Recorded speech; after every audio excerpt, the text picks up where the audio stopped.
Bien, merci de me donner l'opportunité de présenter quelques travaux sur l'anguille.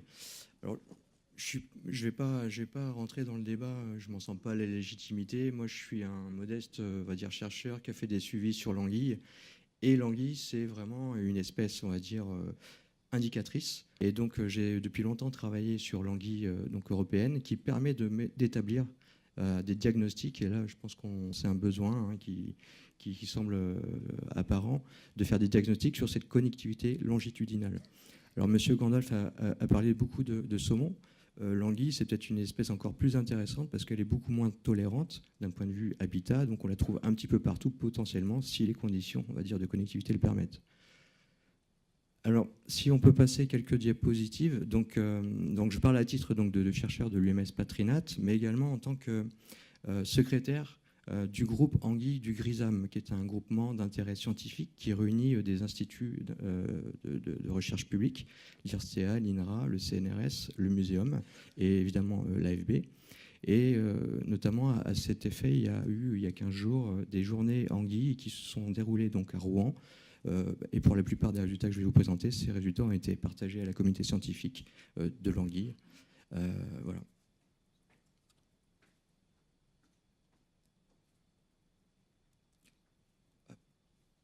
Alors, je vais passer très rapidement sur le cycle de l'anguille, avec une ponte océanique et une phase de croissance continentale.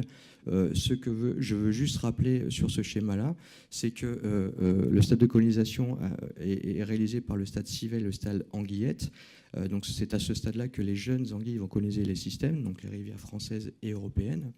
Après, elles vont devenir anguilles jaunes et au bout de certains temps, donc entre 3, 4, 5 ans, voire même 15 jusqu'à 20 ans pour certains individus en fonction des conditions du milieu, ces anguilles jaunes vont devenir anguilles argentées et repartir en mer, se reproduire dans la mer des Sargasses. Ce qu'il faut bien comprendre, c'est que pendant leur phase continentale, les individus, donc les anguilles, vont devoir faire face au barrage dans le sens aval-amont et dans le sens amont-aval. Juste pour comment dire, vous présenter l'état du stock de l'anguille européenne, l'espèce est en déclin et gravement menacée. Les niveaux d'abondance observés des civelles en France comme en Europe représentent à peu près 10% des niveaux de référence observés dans les années 60. Donc on a un niveau très très très très bas.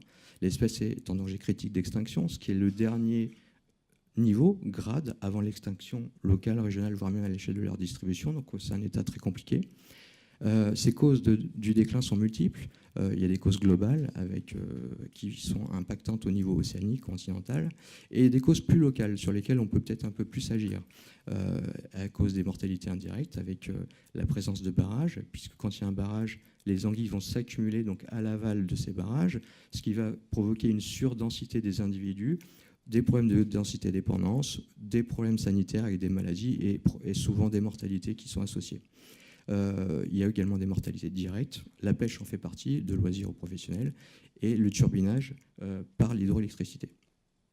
Pour faire face à ce déclin, un règlement européen a été signé en 2007. Il faut savoir que c'est la seule espèce de poisson pour lequel un règlement européen existe.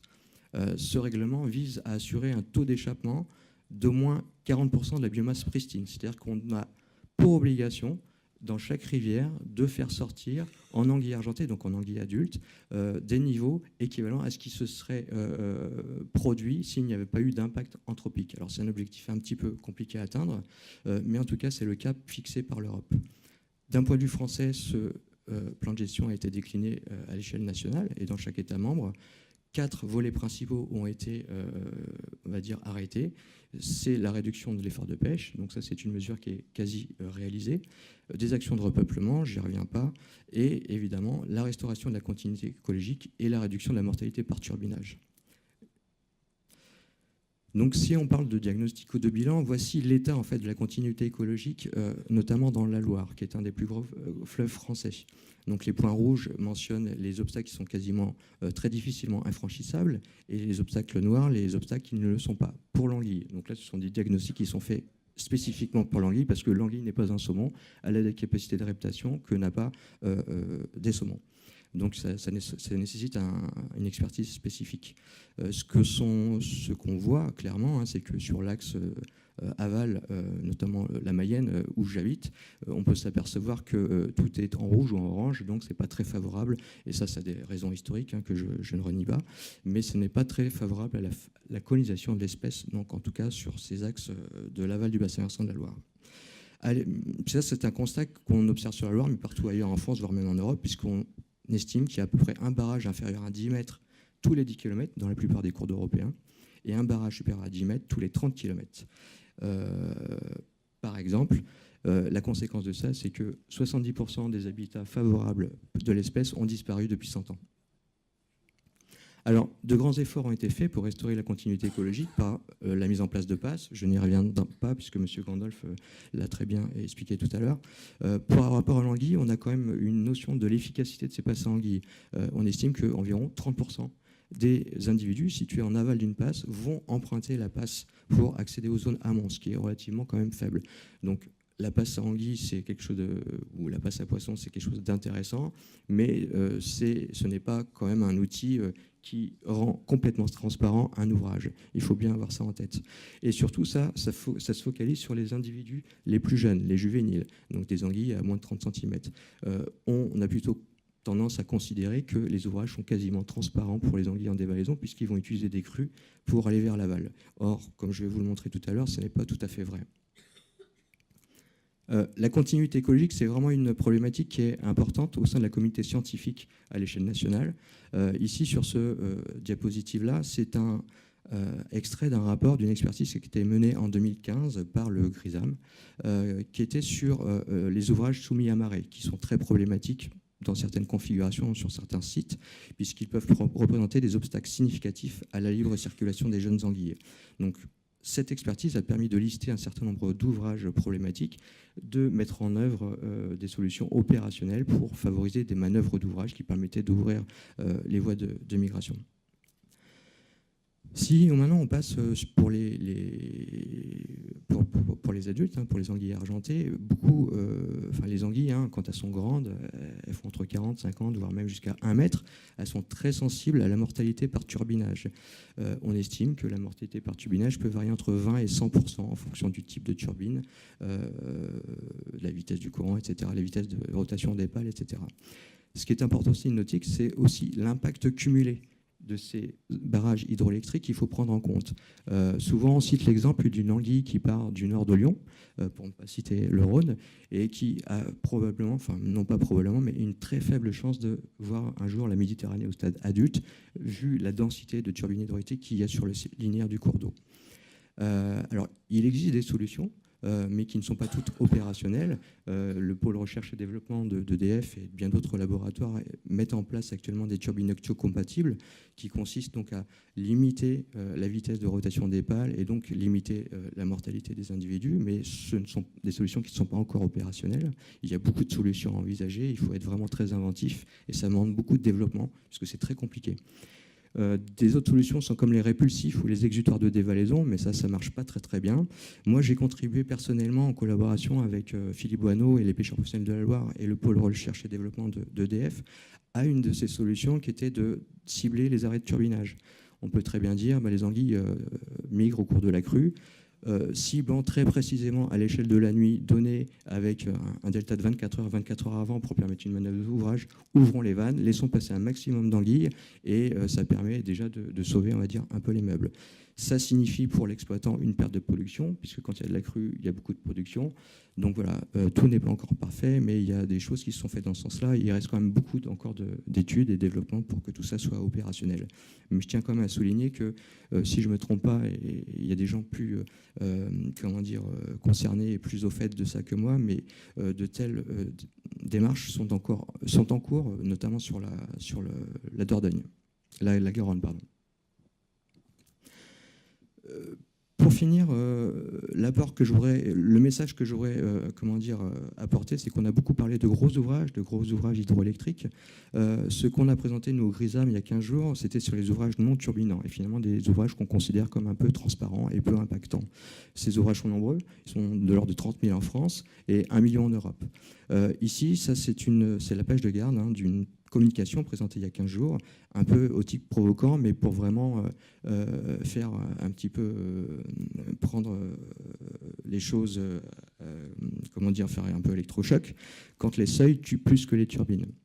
Alors, pourquoi ce titre ? Depuis longtemps, on travaille sur un barrage, un bassin versant, le Frémur, pour ne pas le citer, qui est entre Dinard et Saint-Malo. Donc en Bretagne, il y a une grosse problématique d'eau potable, puisque vous le savez peut-être, mais en Bretagne, il n'y a pas de nappe phréatique, il n'y a que des eaux superficielles, beaucoup de touristes. Donc en général, les étés sont très compliqués en termes de potabilisation de l'eau. Donc il y a beaucoup de barrages, souvent surdimensionnés par rapport à la taille de la rivière. Donc je reviens tout à l'heure à ce que vous disiez sur la taille des rivières. C'est quelque chose qui est très important. Il faut vraiment calibrer les ouvrages par rapport à la taille des rivières. Et on a conduit donc une étude pour essayer de comprendre combien d'anguilles arrivaient à s'échapper du bassin versant et atteindre l'estuaire. On parle d'échappement. Donc l'échappement, si vous voulez, c'est un indicateur de la connectivité longitudinale de l'amont vers l'aval. Le plus gros barrage sur le Frémur, c'est le barrage du Bois-Joli. C'est un barrage qui fait 14 mètres de hauteur, 100 mètres de largeur. C'est vraiment une retenue d'eau potable de 3 millions de mètres cubes. Il a été équipé donc d'un ascenseur à anguilles qu'on ne voit pas sur la photo. C'est une première mondiale par un bureau d'études Fiche-Passe. Par contre, pour la dévalaison, et comme c'est souvent le cas, rien n'est vraiment adapté. Les anguilles doivent attendre que le niveau d'eau de la retenue soit suffisamment haut pour pouvoir dévaler et faire toboggan sur le barrage, sans qu'il y ait d'aménagement particulier d'ailleurs, pour pouvoir accéder aux zones aval. Un petit peu plus bas, donc, il y a un autre barrage, le barrage du Pontos-Semnès, qui a été construit pendant la Deuxième Guerre mondiale. Il fait 3 mètres de haut, donc c'est un seuil, équipé d'un piège de dévalaison, lui aussi aménagé pour la montée et permettre aux anguilles juvéniles de passer en amont. Et on a un troisième seuil, le barrage du Pont-Avet, qui est un ancien barrage pour la retenue d'eau de la station de potabilisation, équipé pour la montée, et lui aussi, la dévalaison n'est possible que par surverse. Alors, à la base, on a fait donc une étude pour bien comprendre comment les anguilles se comportaient dans la retenue du Bois-Joli, donc c'est la photo du bas, avec un dispositif, on a utilisé la télémétrie acoustique. En fait, on a équipé des anguilles d'émetteurs acoustiques qui vont envoyer des signaux acoustiques individuels qui vont être réceptionnés par un réseau de récepteurs. Ce sont les réseaux jaunes que vous avez donc en amont du barrage, avec l'objectif de savoir comment les anguilles prospectent la paroi du barrage quand la surverse n'est pas possible. Parce que la problématique sur ce bassin versant-là, c'est que les périodes de surverse sont de plus en plus tardives. Donc on peut avoir 6 mois de délai par rapport à une période classique de dévalaison. Donc ce qui est très problématique, puisque d'un point de vue énergétique, les anguilles attendent dans le barrage et donc dépensent de l'énergie qui ne sera plus allouée à leur migration marine de reproduction en tant que telle. Et surtout, c'est que les scénarios du syndicat mixte d'eau potable montrent clairement qu'il n'y aura plus de surverse, en gros une année sur 3 dans les 10 années qui arrivent. Donc, très rapidement, ce qu'on a pu montrer, c'est qu'on a fait des marquages. On a montré que finalement, le barrage du Bois-Joli, c'était une année quand même assez favorable. La surverse a été précoce et plutôt importante. Donc, le barrage du Bois-Joli n'a pas été forcément très impactant sur la dévalaison. Mais par contre, aucune anguille n'est arrivée à l'estuaire. Et ça, c'est un bilan qui est arrêté depuis hier, sachant que le marquage a été fait au mois d'octobre.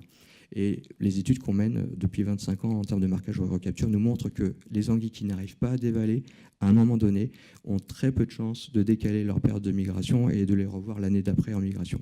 Donc on les considère plutôt comme des anguilles mortes et qui ne contribuent pas au stock de reproducteurs. Voilà, je vais en rester là. J'avais un autre résultat sur un lac de Grandlieu qui montre que c'est un résultat qui n'est pas anecdotique et isolé. Lac de Grandlieu, c'est un lac de plaine, un des plus grands lacs de plaine de France, avec un vannage. Je vais vous présenter juste ce vannage. C'est un vannage qui permet de contrôler le niveau d'eau du lac. Et ce vannage, on a pu montrer qu'il impactait énormément l'échappement des anguilles, puisque seulement 16% des anguilles marquées sur 82, ce qui est important, arrivaient à passer ce vannage. Donc, les grands barrages, c'est important, mais le message que je voudrais passer, c'est que les seuils également, en termes de connectivité, sont très problématiques, en tout cas pour l'anguille, et qu'il y a vraiment une réflexion à avoir là-dessus.